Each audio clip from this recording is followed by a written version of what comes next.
L'un des premiers dilemmes que l'on rencontre lorsqu'on se lance dans la couture, c'est le choix de la machine. Le plus important consiste à déterminer quelles fonctions vous seront nécessaires. Il n'est pas utile de partir sur un modèle trop sophistiqué si vous n'êtes pas certaine que la couture vous plaira.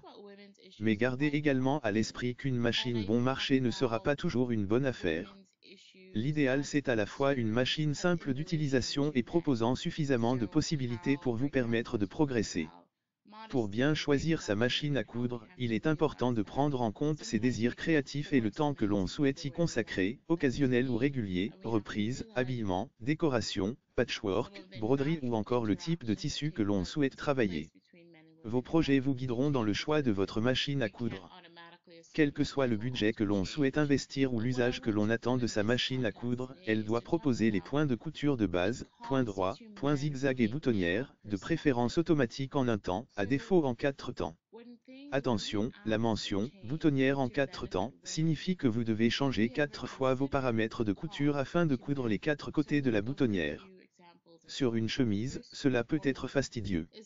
Le point pour couture stretch ou élastique s'avère utile pour travailler les tissus extensibles comme le jersey par exemple.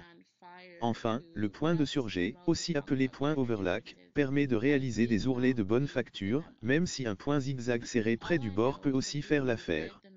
La machine à coudre doit proposer un minimum de pieds presseurs, ou pieds de biche, 4 dans l'idéal, un classique, un pour les fermetures éclairs, un pour les boutonnières et éventuellement un pose-bouton, pour cadrer les boutons.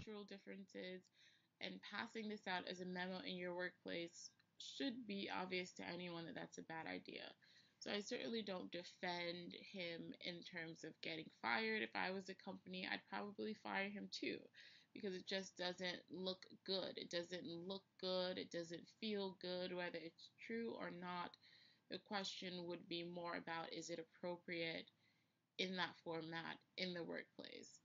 In a private conversation, even a conversation with colleagues who wanted to have that conversation, but to send that out to the company doesn't really look appropriate.